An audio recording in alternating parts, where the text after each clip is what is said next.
Welcome everyone to Wizards Outlook. The Washington Wizards, a couple nights removed from getting a win to snap a very long losing streak, as we discussed during pregame. We fall to the Indiana Pacers tonight, 119-86. Going back to what was discussed during pregame, Cardell and I had a good chat. Cardell shared some keys to tonight's game. And in terms of the things that we were both worried about for Washington, a lot of those things came to fruition in this contest. Both teams came into this game with just 2 wins, and the Pacers would leave with their third this evening. Pascal Siakam led the charge with 24 points and 11 rebounds for the Pacers. He got 20 points from Benedict Mathurin as well.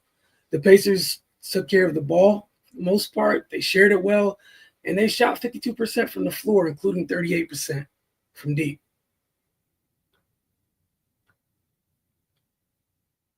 Washington struggled to take care of the ball, and outside of Alex Sarr, didn't get too much on the offensive end, especially not as a group. Sarr had 24 points, 8 rebounds, 2 steals, and 2 blocks.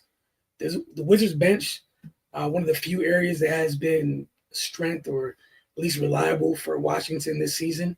They've been producing well. They're one of the top 5 producing benches in the league. They had a rough night. 23 points isn't bad.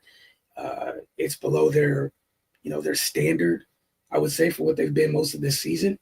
The Pacers bench, on the other hand, they would outscore the Wizards bench by 21 points. They finished with 44. There wasn't nearly enough resistance on the defensive end of the floor, and that's what Cardell was talking about leading into this one.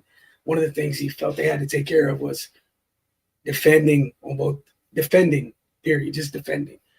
Taking care of things on both ends of the floor, and they did it. It was kind of like a slow bleed, but by the half, Indiana had a 12-point lead, I believe, and they were just able to sustain it. And the difference would be Indiana did a better job in terms of taking care of the ball, well, at least not giving up.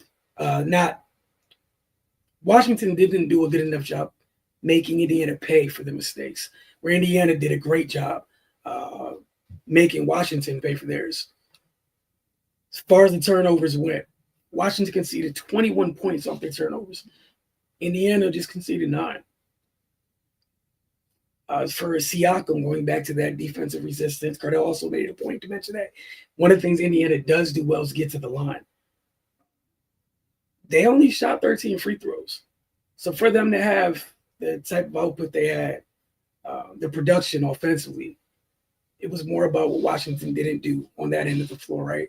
Siakam, who makes a living getting downhill, loves to create contact on the offensive end.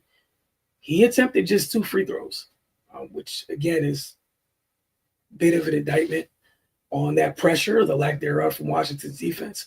Siakam scored 17 of his 24 in that first half. Cardell mentioned also another thing that was mentioned was not letting guys who haven't routinely been factors for teams have big nights, right? And I brought the example just like the cautionary tale where thinking about Dennis Jenkins with Detroit or whatnot. And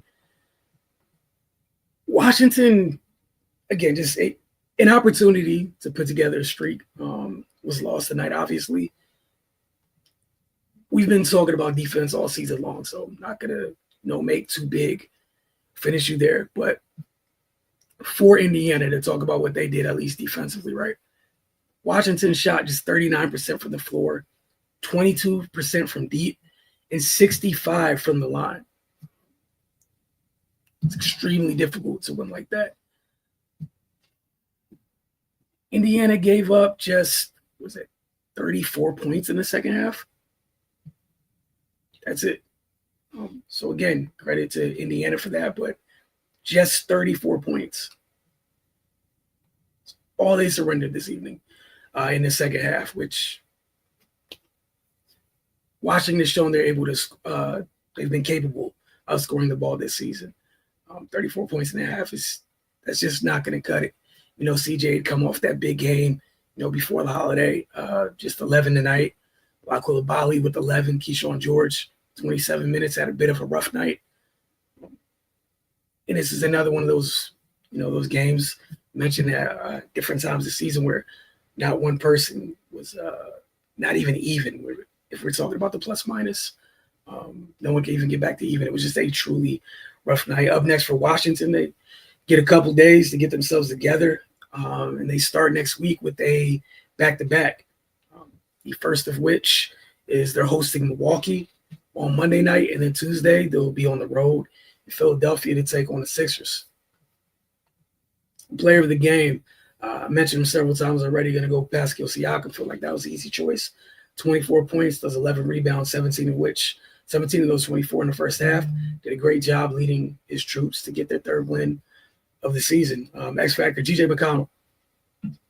He gave his team great minutes, 14 points, 4 rebounds, 8 assists, and just 1 turnover in 19 minutes of play. He played a huge role into why their bench was so productive this evening. That's the guy leading that second group. 14, 4, 8, and just 1 turnover in 19 minutes. He exceeded his expectations on the evening. But for Washington, another disappointing loss. And again, a couple days, and then they'll be hosting Giannis and company on Monday.